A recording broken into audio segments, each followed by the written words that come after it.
Hello, everybody, and welcome back to the Cold Hard Truth NFL podcast. I'm your host, Anish Gupta. And I'm your host, Srikar. I think for the first time, both our teams lost, so there's no satisfaction here. It's getting to a point where I'm getting angry now, not even sad. I mean, for those of you who watched the Browns game, you know how it went, and then I'm sure Shriek's saying the same thing.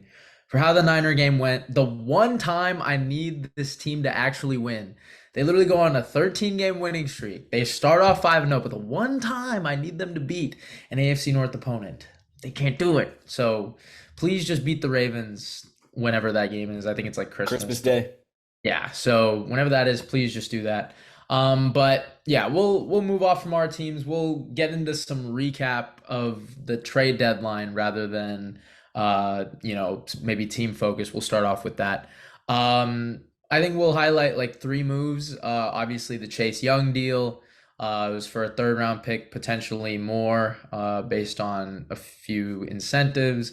And then you can get into more of the salary stuff. And then Montez Sweat went to the Bears for a second. So mainly Washington just getting rid of two guys that they just maybe probably didn't want to pay or trying to accumulate picks for a rebuild. And then the Browns, so I guess we will talk about them a little bit, traded Donovan Peoples-Jones to the Lions for a sixth. But we'll mainly highlight the two Washington ones maybe. So, Shriek, why don't you break it down? Give us Yeah, I have to start with Chase Young, obviously.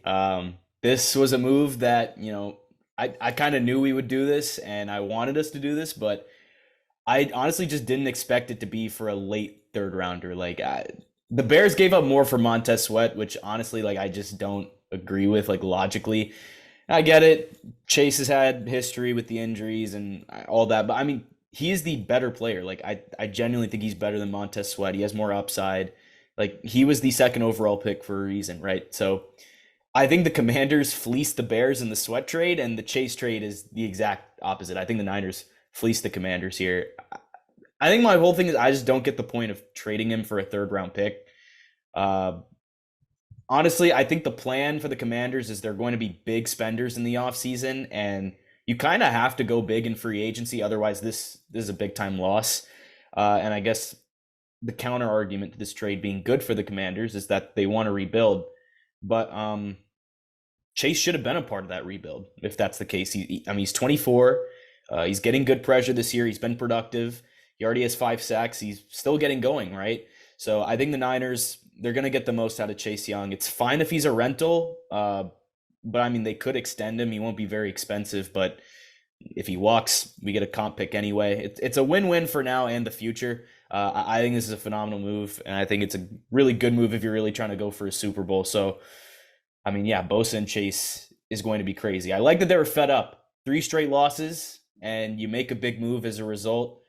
They always do this at the deadline. Obviously, last year too, they kind of got off to a sluggish start. They pull off a trade for Christian McCaffrey, and they run the table down the stretch. So, yeah, I think it's a great move. No complaints. Big ad. I really like Chase Young on the Niners. it. It's unfair. I mean, how does this even happen? I mean, I if I was the GM, there's no way I'm letting this happen. Right? I mean, Well, Martin Mayhew, the Commanders GM, has ties to the Niners. I So, don't. Uh, this is so dumb. I mean, yeah. So I think he's gonna get paid 17. The Niners don't even pay the 17 mil. Like they're paying like less than a mil, I think, right? Or 3 mil. It's something like that. They're barely well, paying anything Chase. other Well, than Chase is here. still on a rookie deal. So, Yeah, no, but his fifth year, I'm saying when, oh yeah. We're not right? paying that. Yeah. Yeah. So like that, there's no salary harm, but I think they will have to pay him if they want him. So it's gonna I think Dre Greenlaw is like for sure gone. I don't see any possible way they keep him, and I think they do also think as a group, hey, he's probably expendable. But you're talking about a D line that has Cleveland Farrell, who is the fourth overall pick. I know he's busted, but still, right? You have 4 first round pick caliber players. No, sorry, 5. Armstead, Chase, Bosa, Gregory, who was in the second round but was a first round talent because of obviously the off the field stuff, and then Farrell. I mean, this is And low. Drake Jackson. I didn't even mention Jerron Hargrave. like Javon Hargrave, Kinlaw too, who was a first round pick. Like this Drake deal, Jackson was a second round pick too. You didn't even mention him. like these D linemen are so like it's just such a stacked group. Um, I think like scheme wise, I think it's great because they do run a 4-3 and you have guys now that you can just rotate in, so they'll all be fresh. I think that's kind of where they wanted to get at this.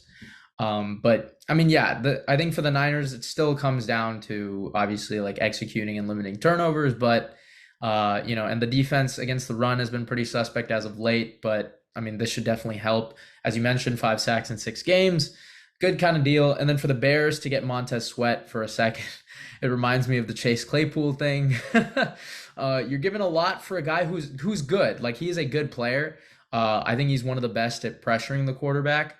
Doesn't really get there all that much. It's usually the other guys who do the cleanup, but he's really good off the edge. Second is a little bit of a hefty price. I believe he was also a first round pick, if I'm not mistaken.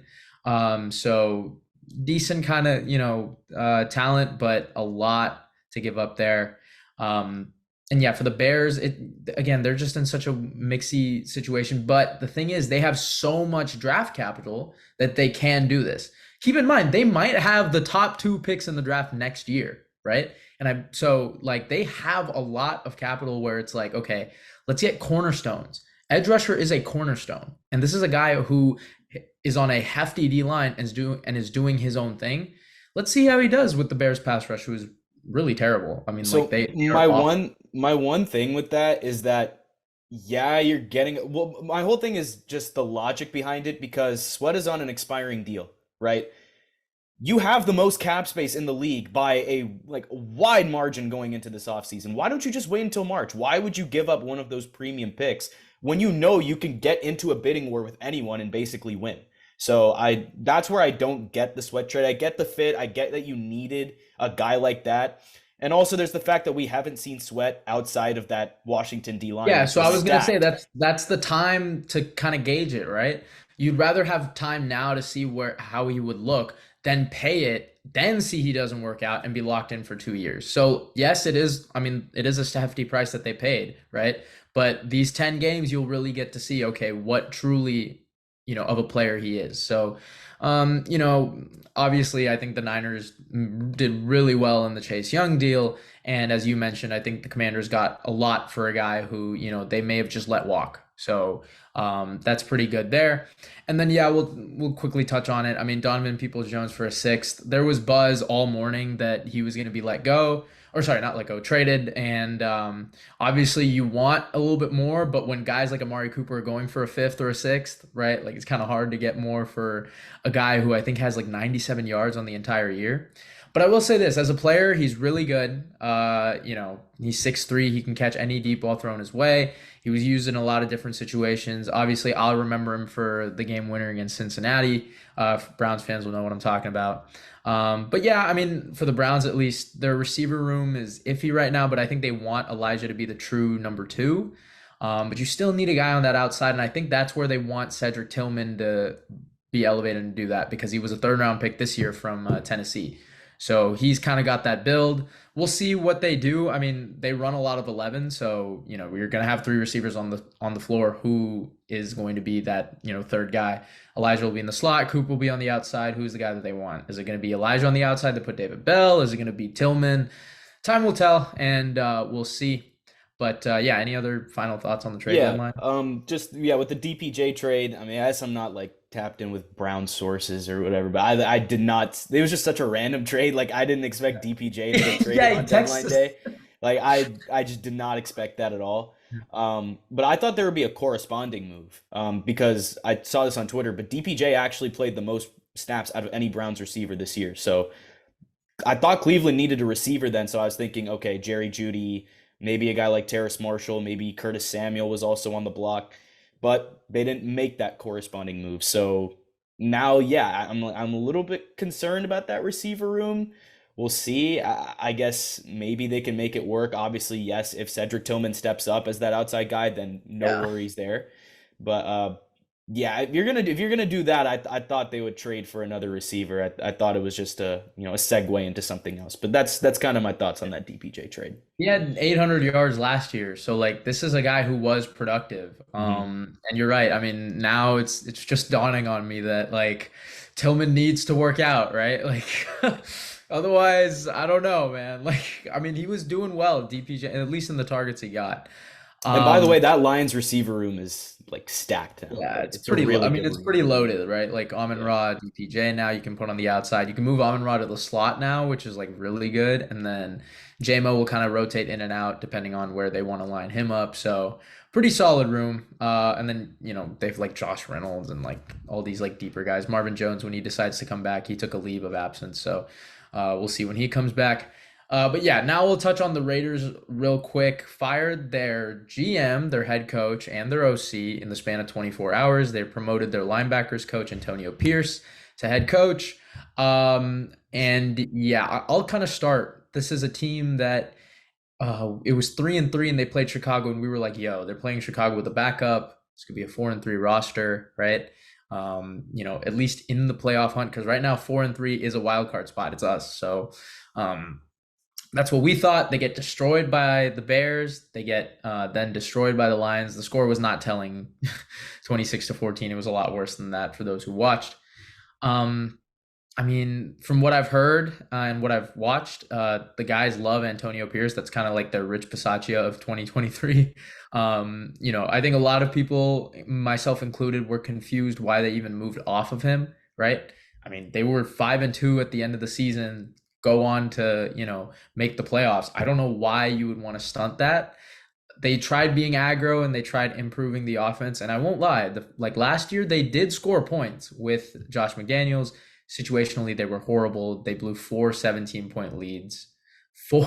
Four is insane in a season. So, or it's either 13 plus or 17, but either way, that's crazy. And yeah, Devontae's not happy, but this is like, if you just look at the construction of the team, right? They have a really good edge rusher. They've got receivers who I like. Myers is a dog on the outside, obviously Devontae, and then Hunter Renfrow is still really good in the slot. Like I just don't really know why they haven't targeted him more. Um, and then Josh Jacobs, who had that crazy year last year. They have decent O linemen, not the greatest, but Greg Van Roten looked really good at least these last couple games. I'll toss it over to you. I mean, what do you think of the firing, and then where do you think this team could go, in the future? Yeah, I don't have too many thoughts just because a lot of people in the NFL world and in the NFL community expected this to happen, but I just didn't expect it to happen mid-season. Mark Davis is a pretty like I don't like using the word stubborn, but he's a pretty stubborn owner. Obviously there was that clip that went pretty viral of him, responding to these hecklers that were saying, "Hey, fire McDaniels," and he was like, "Use your head, use your head." It's kind of funny to see how that ends up at the deadline, but yeah, I think it needed to happen though. The culture was obviously in a really bad spot. Devonte Adams's body language was obviously terrible, and I think that was a big key into the fact that this team was being run into the ground, right? Like there was just nothing, no signs of positive improvement anywhere. It's just this was a team that was just kind of stuck. So they decided to reset. Good on them for resetting, cleaning house entirely. I agree with that move. Uh, but yeah, again, I just thought it would come at the end of the season, not during the middle of it. So yeah, it was a move that was needed. Yeah, I mean, I think the Raiders are in such a weird spot because again, they've paid a lot of their key pieces, right? And I mean, Josh is on a 1 year deal, I believe. Tay, what do they do with him? Because I think he's still got like 3 years or something left on his. So they're in again a like really peculiar spot. And in a division with Kansas City, like LA, Broncos are looking up a little bit. Like it's really murky, and I'm glad they kind of cleaned house because yeah, McDaniels in his 3 head coaching stints, or sorry, 2 head coaching stints has been bad. So I mean, hard to see or imagine he'll get a job elsewhere. Maybe New England back as the OC. I mean, you know how they do with their own people, but yeah, time will tell. Raiders fans, hopefully you guys are happy with this move, but again, I think this year is kind of just murky, right? Like Hmm. I think there's some potential. I think you should start Aiden O'Connell the rest of the way and see what you've got. And then decide, hey, let's try and I think they should be in the quarterback market next off season. And All right. remember when I said that Jimmy Garoppolo was the worst signing of free agency, and I guess it's aging pretty well now that he's been benched. There we go. Good take. All right, let's move on. Speaking of quarterbacks, a guy that I went back and forth on when I evaled prior to the draft, Will Levis. He had a really solid debut. I think it was 238 yards, four tutties. And low key, it could have been five if Okongwu, like, he literally had it wide open up the Yeah. seam and dropped it. That could have been five. But yeah, wow. That's all I got. I mean, like, the Falcons defense was playing decent over the last few weeks.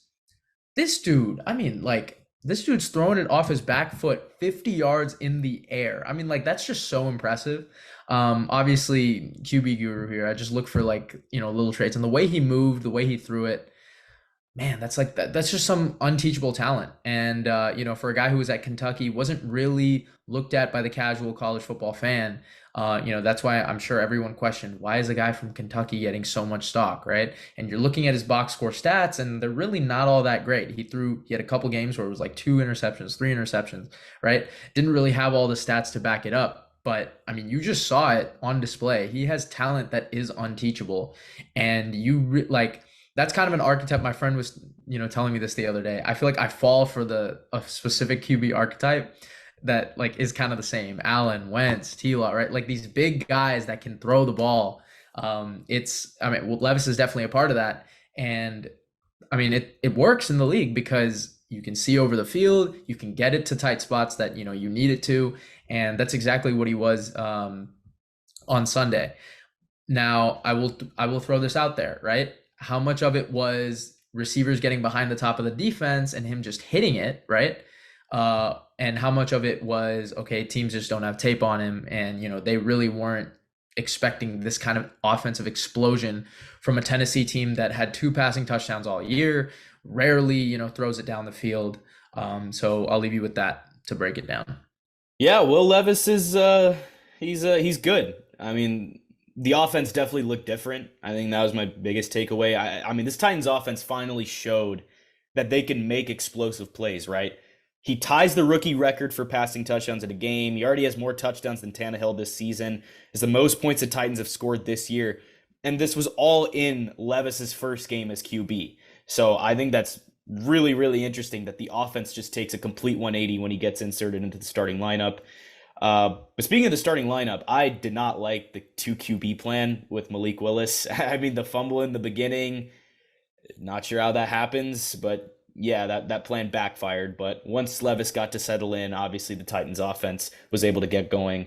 But I also want to talk about the defensive side. Jeffrey Simmons, man, that guy, he is elite, right? Two sacks and a forced fumble. I honestly counted three sacks, but they only counted two. One as a TFL, I guess.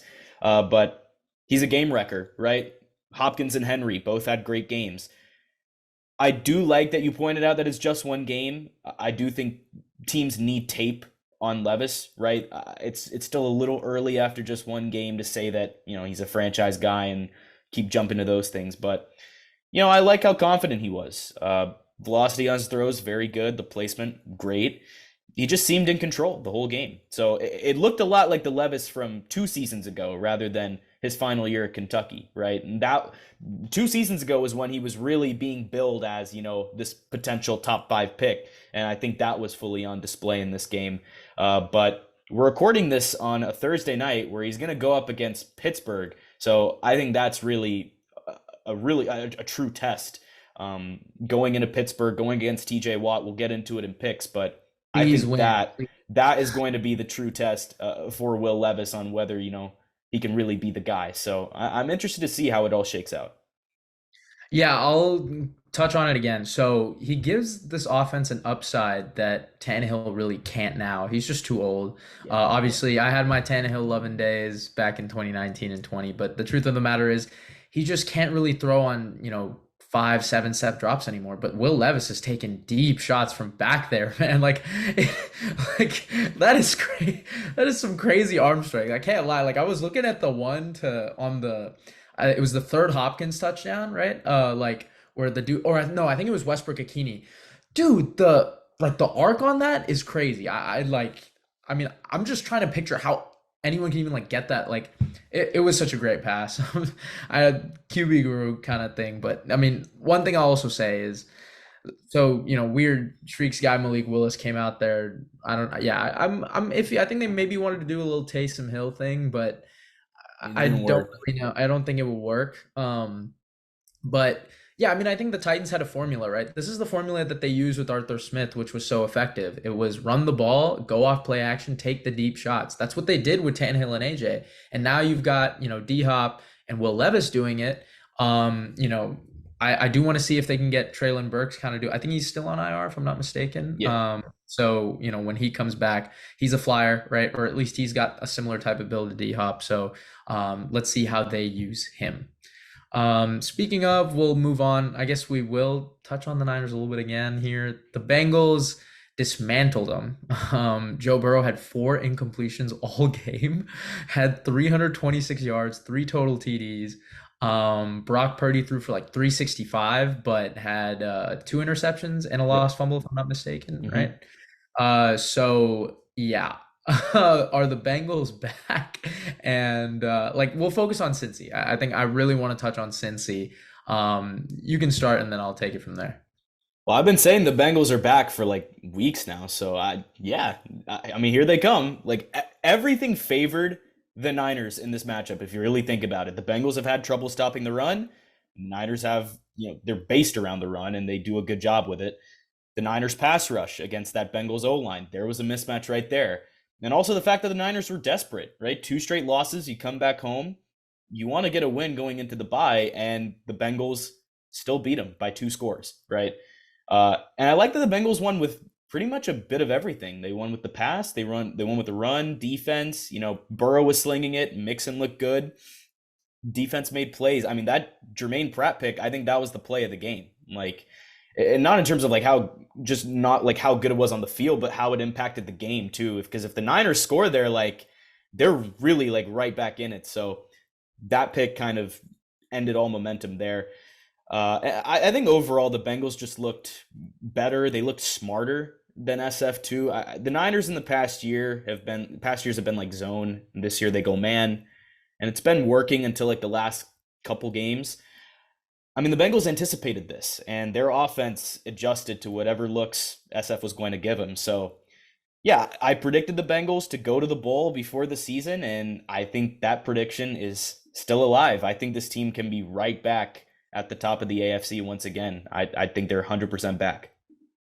Yeah, 6'6" guy from Jacksonville might have something to say about that. But speaking of the Bengals, yeah, I've been saying, right? Like this is their impressive win. And it's similar with Baltimore. I mean, they'd been winning games, but like I thought they should have lost to Seattle. I thought they should have lost to LA. I thought they should have lost to Arizona. I mean, like they really have been squeaking by. I really like I think 3 of their 4 wins have been like, right? And then they come here and they really show you why, what this team is all about. And as I said, right, I can talk about it all I want, but at the end of the day, they're 4-3. They're right there, and they can easily clinch a wild card spot, if not take this division from Baltimore. They're 1.5 games back.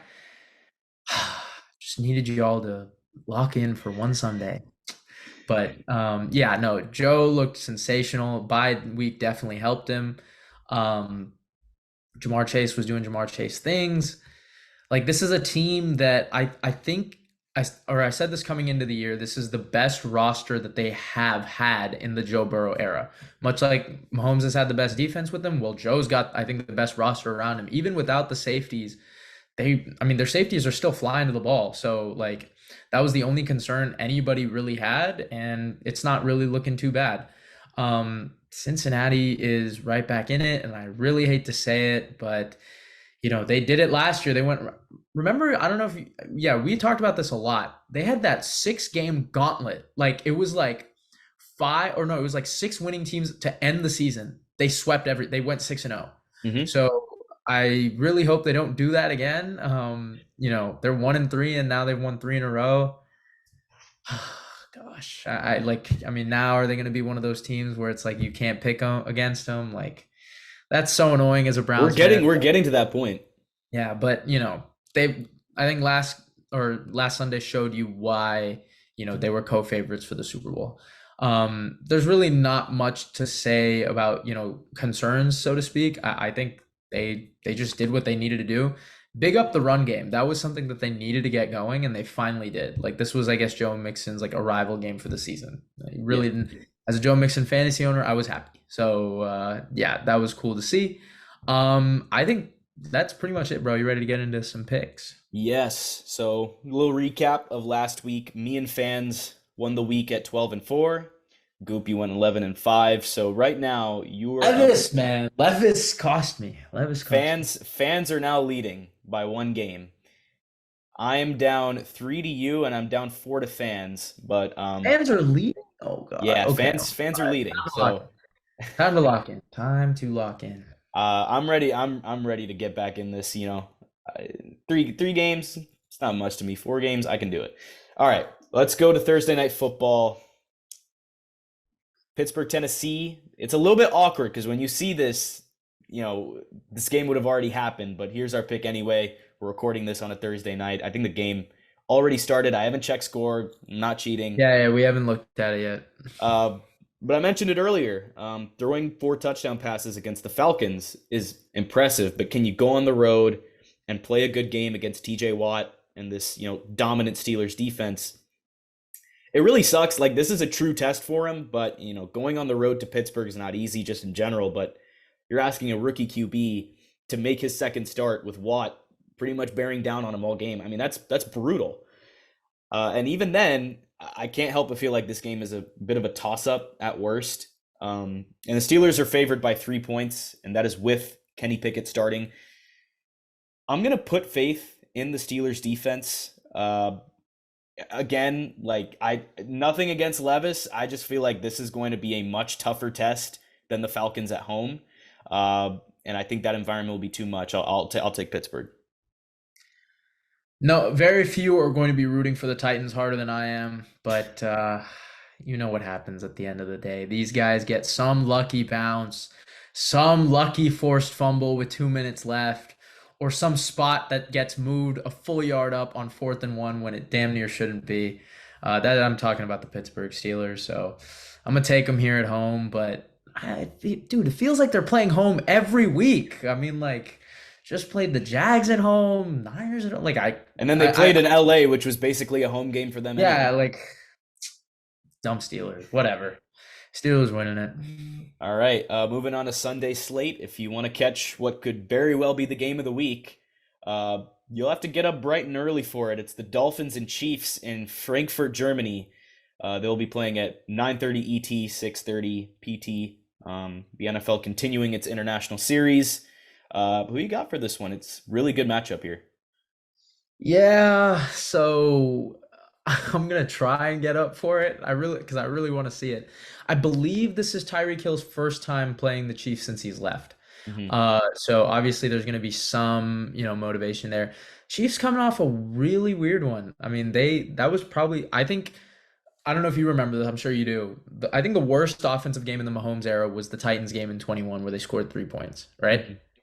I think you could very well argue that this one was worse against Denver. They had 5 turnovers. They only dropped 9, but he was also sick with the swine flu. So, good that I knew that coming in because I bet is under. But now he won't have the swine flu going into Germany. This is going to be a really tough one. I think both teams, like, again, Miami does so well when they're comfortable with a lead or at home, right? They're like a completely different team on the road. Um, man, but does KC bounce back with, all the guys coming back? This is tough. I think right now, give me Miami. Give me Miami right now. I Okay. think Tyreek takes the top off the defense and, does a little peace sign, taunts a little bit, hopefully, because I have him. But yeah, this will be one for the books. So Vic Fangio had a lot of success defensively against Kansas City when he was Denver's head coach. He never won a game against them, obviously, but his defense has always played very well. So the line right now is Chiefs minus 2.5. I mean, could we really see Kansas City already lose a third game? Could Patrick Mahomes really lose back-to-back See, games? that's what's so tough, right? Like, I'll side with you. I think the Dolphins can get it done overseas. Again, Fangio always has an answer for Mahomes, even if his teams never really got the job done. It's a completely different squad. Now he has the offense to complement the defense. So I think that combo should work. I'll go with the Dolphins. okay, Moving I on. think it's leaning, honestly. I mean, I might just switch it live here, but Okay. because I'm so torn. I think this is probably the first time I might ever do this, but I think the one thing about KC is that I think they match up better on the line of scrimmage than Miami does. So low key, actually put me for KC. Put Okay. me. I'll stick with Miami. Um, moving on here. Vikings Falcons. Obviously, the injury to Cousins Oh, we caused should the have talked about. Vikings. Yeah, Yeah, we let's should have talk about talked that about real quick. Josh Dobbs a little bit. Um, Honestly, I just don't think it moves the needle much. Obviously, yes, you're trading for a guy that's started every game this season, so it's reliable in that sense. But my problem is he's been declining every single week. Like it has just been down and down and down and down and down. So I don't know. This trade kind of seems kind of pointless to me. Like it just does not have a direction to it. It doesn't move the needle in any way. You want a guy that can keep the ship afloat, and obviously they're going to be starting Jaron Hall this week because they can't get Dobbs acclimated that quickly. But yeah, overall, I'm just not like I'm not too hot on it, not too cold on it. It's whatever. I just don't think the Vikings are going to get any better from it. Um, but anyways, back to picks. I mean, the Vikings have to go on the road this week, and you're taking on the Falcons without Cousins, without Justin Jefferson. You know what? I'm really tempted just because you never know what could happen in the NFL. So why not? I'll keep this pick. I'm gonna go with Minnesota. I'm gonna go with Minnesota just because I just feel like this is just a weird game that Desmond Ritter, or sorry, is it Desmond Ritter or Taylor Heineke? Either way, I feel like the Falcons are just gonna classic just lose this game. Nothing more to it than that. But yeah, give me Mini. Dude, I think I don't dude, the Falcons, dude, are so unpredictable. I swear, Yeah, every time I want to pick exactly. them, I think they're my Denver low key. Like, but okay, I'm going to take them here. But I wanted to talk about Kirk Cousins. I mean, I should have brought this up, dude. The Achilles really. I feel so bad. This is a class act all the way through and through. I'm sure everybody who's watched the quarterback series knows what a great guy he looked to be and is.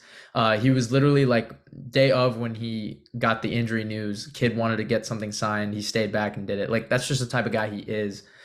It's super sad, and I disagree with you a little bit on the Dobbs thing because they're 4-4 the Vikings, and literally all four of their losses were one possession. This is a team that's not as bad as the record says. So, with the NFC that's very open, Dobbs I think has looked good in spots, and the spots he's looked bad in, I mean, like fact of the matter is Arizona just gets destroyed at the line of scrimmage. Like, so I'm not saying Dobbs does move the needle as I agree with you there, but I think he is one of the better options to at least try and salvage the season because Vikings players are, I'm sure, looking at the box scores as I am. They're like, yo, I mean, if we don't turn the ball over twice late minutes against Philly, or we don't do, if we don't get literally the ball tipped off a helmet for a touchdown against LA, right? Like little things like that, this could be a way better record. So, yeah, low key, now that's making me want to switch to Minnesota. You know what? Yeah, you know what? Switch it. I hate Atlanta. I can't pick them right now. Just give me Minnesota. I'll keep the ship afloat. I just convinced myself on live t or Well, live podcasting. I was gonna say you brought up the lines of scrimmage and how the O line was obviously getting destroyed.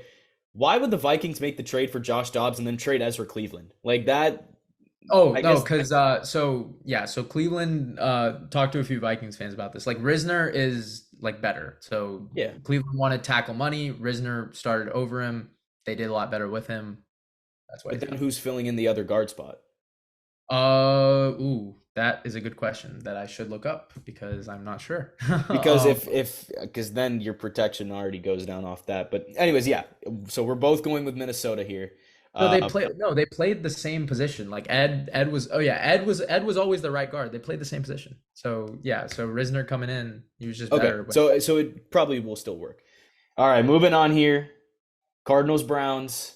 Uh, Goob, I'll let you start here. so okay. First of all, that game versus Seattle, I won't take too long. I won't. I'll take like 20 seconds. Third and three, right? We're up. I think it was three, right? Just run the ball. End the game. We had been running it all game, but no, it bounces off Jamal Adams' helmet and then it gets picked off and we can't stuff anything. And then Cam Mitchell, man. I don't know if you saw it. Like, did you see the drop pick? Like, it was wide open, dude. Yeah, Okay. you guys sold, man. Like, Oh man, I'm so mad about that one. We should be 5-2 right now. Seahawks got so bailed. God, man, you guys could have done us a solid. I wish we could have done y'all one, but unfortunately, it didn't go either of our way. Yeah. So this game, I've picked the Browns against the Cardinals the last two times we got destroyed in both. Obviously, this is a different Cardinals team and this is a different Browns team. Dude, I actually think the Cardinals are gonna make some noise. Like I really do. I don't know what it is, but Clayton Tune and them boys are gonna do something here. It's gonna be like a one possession game. I'm telling you right now. I'm gonna take us. I'm just gonna hope we get back on track. But no, seriously, I know everyone's thinking like, bro, what is he doing? He's just trying to backtrack. No, I'm telling you, this is like the Colts game. It's gonna be close. But we haven't played a home game in 3 weeks, so it'll be good to play it. so Arizona's on pace to finish with the worst record in the league, and they've now got to go on the road and face off against this Browns team, who have arguably the best overall defense in the NFL. And even though the Browns have been dealing with Deshaun Watson having a rather mysterious injury, they've been playing well. I mean, you still took the Seahawks to the brink on the road this past week. If you run the ball, you win the game. Uh, I think the Browns have a good shot to get back on track at home in this game, especially with the way that defense can create turnovers and create opportunities for the offense, right? So it's going to be PJ Walker again, right? we don't know. Okay, so I mean, I'm gonna because it's Deshaun Watson, I'm gonna assume PJ Walker's gonna play. So Yeah. the Browns need him to play with a little more ball security. Obviously, you're waiting for Watson to make his return, if that's happening, of Practiced in course. both days, so It's just a I don't weird know. situation. I don't know what's going Every on there. single week, man. Every single week. So I'll yeah. take Cleveland as well. I'll take Cleveland as well. Maybe not by one possession, but I'll take the Browns. Moving on, Rams Packers. Right now, it doesn't look like Jordan Love is the guy. We'll see. I mean, this Rams team is interesting though. Going in a Lambeau, the Rams have some great veterans in key spots, but their youth, like all over the roster, has been showing throughout this first half of the season. They're 3-5 right now, but they feel like a bit better of a team than that. Who knows? Maybe I'm overrating the Rams, but they're struggling offensively over the last couple of weeks. But they did go against a couple of really good defenses those weeks. I think the Rams can go into Green Bay and get things straightened out, even though again, I'm typically not a fan of West Coast teams traveling to play in the early window, but I think they're going to get it done. Right now, the line is Packers -3. I think that's pretty fair, but yeah, give me the Rams. Three things certain in life: death, taxes, and Shriek mentioning he doesn't like West Coast teams Yep, traveling to the I have East to say Coast it every video. every week. But I'm going to take the Rams as well. You're not overrating them, bro. They have been, I'm so sorry. They should not be 3-5. They should have beaten the Bengals. They should have beaten the Steelers. Obviously my McVay bias is showing, but I really do believe that. This is also a little bit contingent on if Stafford plays, but I think it's looking like he will. Well, here's the So thing: he hasn't been practicing. okay, so yeah, they said he was going to, and then yeah, he's not practicing because of the thumb. That's why they Uh, picked up Wolford.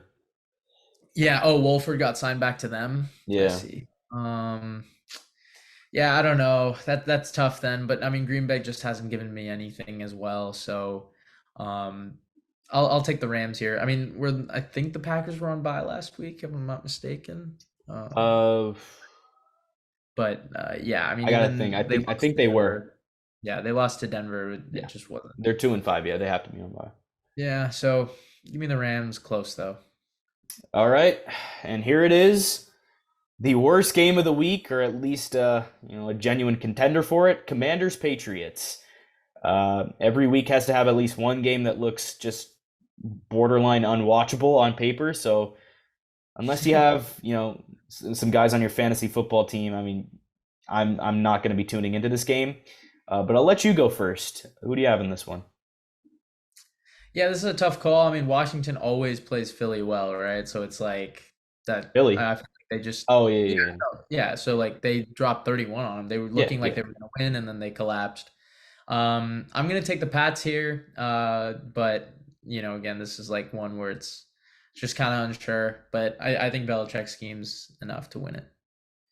With this kind of matchup between two teams that just haven't been consistent, it makes this pick like borderline impossible for me. Like it's a coin flip at best. So the Pats are 3-point favorites, and the over under right now is at 39 and a half points. So everyone is expecting this to just be a snooze fest, and they think the Patriots are going to find a way to win. Taking New England at home, it used to be super easy. Like if you saw New England at home, you just pencil it in as a win, and I'm not so sure these days. Uh, but I'll take Bill Belichick against a young QB like Sam Howell. I mean, he's been willing to put the ball in harm's way at times. I think Belichick would take advantage of that. So I'll also go New England here. Moving on, the Bears and the Saints. This one feels pretty straightforward. I'm gonna go with New Orleans. I think they'll win this game pretty easily, with all due respect to the Bears. Uh, Derek Carr still, pretty risky at QB, and I mean the Saints offense did start gelling together. It started in that Jags game. They scored 38 points against the Colts, and just about everyone who dressed for that game had at least one big play. So yeah, I think you can comfortably take the Saints to win this after what we saw from the Bears against the Chargers. Give me New Orleans. Yeah, I'll take New Orleans. I don't know if they're catching their stride, but they're showing you what they can be. I think the Colts game was a little bit of that upside, what this offense can be. Kamara is a straight dog. I mean, that dude is just like he's a QB's best friend. It's the check down is an art, right? It's like, but it's always a little bit murky in the sense of like, is it your first read on a play, or is it one where it's like, okay, it's not there. Let me just take 5 yards to this dude who has the best balance of any back I think in the league right now. But yeah, I'll go with the Saints. Moving on to Seahawks Ravens. I actually think this is definitely one of the best matchups on the slate. Obviously, you have Dolphins Chiefs. We have Eagles Cowboys coming up. Bills Bengals also coming up. But this one honestly looks really good. But I'll let you go first. What you got in Baltimore? Yeah, I'm just say, dude, week 9 is stacked. Like, Yeah, yeah, there's a lot Chiefs, of good matchups. Fins, Eagles, Cowboys, Bills, Bengals. I mean, now this. Yeah, I'll make it short though. I mean, look, it's so ironic because I was so mad at the loss to Seattle, but I need you guys to win this week against Baltimore badly. But I don't think they will. I'm going with Baltimore, who just can't seem to lose at home and also seem to get all the pivotal matchups at home. That's not weird at all. But yeah, it just seems like the easy ones have been on the road, and maybe that's just my Browns fan talking. But yeah, I'm taking the Ravens at home here. I can't pick against them on the road. Did that with Detroit, regret it. Yeah, I'll also go with the Ravens. West Coast team early window. Even with the Seahawks getting that win against the Browns, even after trading for Leonard Williams, I think they're going to have a tough time pulling this one out. That should not have been a win. Seahawks fans should not be happy with that. Like I swear to you, if they the real ones shouldn't be. Like the ones who think they should be like I've seen some think that they should be 7-0. Shut up. No, you should not be. Okay? Like absolute bail. Baltimore is actually a 6-point favorite, which is pretty crazy considering how well the Hawks have played this season. But yeah, I'll also go with the Ravens here. Moving on, the Bucks and the Texans. Interesting matchup. Obviously, the Bucks defense against C.J. Stroud. Who you got? Yeah, this one's also a little bit murky, right? The Bucks have been sliding, Houston's been up and down. But the Bucks should have beaten Buffalo. Like that, I don't understand how that wasn't a flag on the Hail Mary. I was watching it at a meeting and like I like literally wanted to yell. I was like so mad, obviously, because you guys know I'm still a Baker guy through and through. That comeback they had, I mean, yeah, I got aided by penalties, but they still made the plays. And now they go up against a little bit of a lighter opponent in a little less crazy atmosphere. Houston dropped 13 points against Carolina. I should have stuck with it. I literally picked it on. Yeah, I switched to. I don't know why. So, yeah, give me Tampa here. I think they've just got a little bit more explosiveness. I don't know. This one's a toss up. I think the Texans are rightly favored at 3 points playing at home in this game. We've seen some good stuff from Baker this year, but it was always, I think, more believable to me that the Texans were maybe a little ahead of schedule when it came to their turnaround and development than the Bucks sustaining any sort of overachieving they've been doing with Baker at QB. I think in this one, we're going to see the Texans keep showing progress on offense, but maybe the defense does a little flexing in this one too. Maybe the offense gets, a lot more opportunities by forcing the Bucks offense to make mistakes. I think that's going to be pretty much what decides this game. And I think they'll do it. So give me Houston, give me DeMeco Ryans. Moving on to Indy and Carolina. Hey, the Panthers did it. They had to scratch and claw their way to a win after 7 games, but they finally did it. Now, what's really interesting about this game, at least from what I'm looking at, is the over-under. So it's not, the Colts are 3-point road favorites, and the over-under is set to 44.5 points, which is pretty high. So maybe the odds makers are expecting a little bit of a shootout. So who knows? Will getting his first win as a starter open, the floodgates for Bryce Young, or will it be Minshew mania?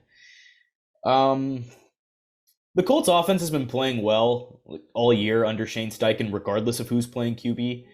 And they also have Jonathan Taylor going now, and he and Zach Moss are a pretty tough 1-2 punch for teams to deal with. So I actually think I like the Colts on the road in this one. Yeah, give me Indy. Another like toss up. Like because I think yeah, Carolina, they hold Houston to 13. And the reason why it's so high, Shriek, is because like all of the Colts games have gone over recently, like the Browns, the Saints. I'll take Indy on the road too. Just Carolina, it wasn't much to bank on, but the Frank Reich era has started. I will always be a Frank Reich fan. I just think he's been dealt a bad hand here. Even though, the Bryce pick, yes, I will, as you know, I did harp on him for that. But yeah, give me Indy here. If any game is contending with the Pats and Commanders for, the dud of the week, it's got to be this one, right? Giants Raiders, NLV, whole new infrastructure in Las Vegas. We talked about it earlier. Who you got? It's so funny. I mean, I picked this team to win a playoff game last year, right? And now here they are being Shrikar's top for the worst game of the week. Yeah, man, there's just not much to look forward to. I'm gonna take the Raiders at home. I think they've just got more talent. But yeah, man, I mean the Giants, it sucks. It Yeah. sucks. I mean, unless the Raiders are, unless they have like real turnover issues, I think they'll beat the Giants. But it's really like you're picking the lesser of two evils. Because instead of picking the worst offense in the league, you're taking the second or third worst offense and a team that, turns the ball over a lot. So give me the Raiders. This is meaningless towards the game, but it's something I noticed on the schedule. This is a Raiders' third straight game against an NFC team, which I actually thought was pretty interesting. I don't think I've ever seen that And they before. play both New York teams in a row. Yeah, so I think that's a little interesting schedule, but nothing to do with the pick. Just want to say it. Moving on, Cowboys Eagles. Now, obviously, we talked about all the good games on this slate. This is definitely one of them, right? The Eagles haven't been winning pretty every single week, but it really just depends how you perceive it. They have the best record in the NFL right now, 7-1. They've been playing some of their best football lately. You're getting reinforcements coming to the secondary in the form of Kevin Byard. Obviously, they got him in a trade with the Titans before the deadline. What can we expect in this game? Like, are we going to see the Dallas team that has been blowing teams out, or are we going to see the one that got wrecked by the Niners a few weeks back? I'm going to go with Philly. I'm going to go with the home team, but I really would not be shocked if Dallas shows out either. I mean, it's a divisional game, NFC East. It can get scrappy, but give me Philly at home. Dallas, Philly. Every time I feel like it's like the Cowboys hype themselves up so heavy just for them to, get dismantled on the road. I'm gonna take Philly at home as well. I just think, you know, Dallas, if this was the time, this is the time to do it. Like I think they're kind of looking forward to this game. I think like in their minds, right? Like this is where they want to erase all the bad stuff from the Niners debacle. So I just don't think it happens though. I mean, it's so hard to pick against Philly right now, man. Like they just find a way each time. And yeah, AJ Brown looks uncoverable right now. All right, we talked about it a little bit back in the episode, but the Bengals, things were looking shaky early on, but they have come roaring back, 4-3, and now you're welcoming in the Bills, who are sitting at 5-3. A lot of people are expecting points here. I think it could be tough sledding at least for the first 2 to 3 quarters before someone breaks the game open. And in this game, I'm fully expecting Burrow and the Bengals to be the ones to do that. The Bills have played down to their competition in recent weeks, so I think they'll play better in this game than we've seen from them. But I mean, Cincinnati is just catching fire right now, and I think you can ride that wave. So yeah, give me the Bengals here. If I was a Bills fan, I'm not used to these types of wins, man. Like I would this is so unfair. I mean, like again, they've squeaked. Should have lost to New York. Should have lost to Tampa. I mean, you lose to the Pats.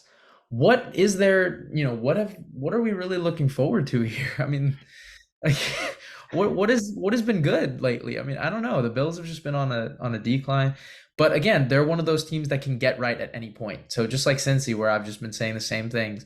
So this could be a great game for them to do it, right? And go crazy. But unfortunately, I will be rooting for them. I need them to win. Don't get me wrong, but I'm going with Cincy. All right, Monday Night Football, the Jets and the Chargers in MetLife. Who you got?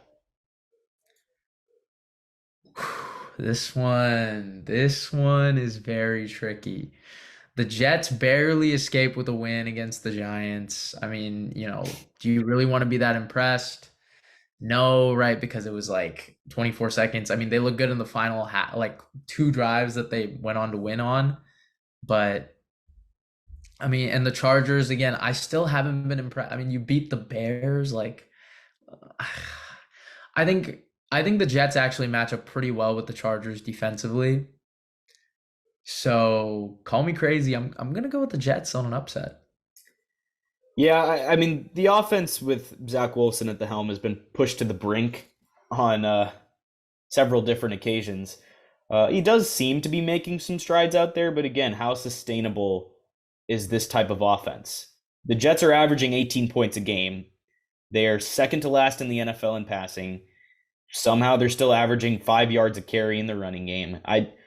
I just don't know how well Zach Wilson's going to play against, this Chargers defense. It's been pretty stout against the run, and, they're also consistently forcing turnovers. So if they can do that against Zach Wilson, I think they'll win this game. So give me the Chargers. That will round out picks. We differ on 3 games: Tampa Bay, Houston, this Monday Night Football game, and then also the Germany game, KC, Miami. So those are the 3, man. Oh, yep, there you have it.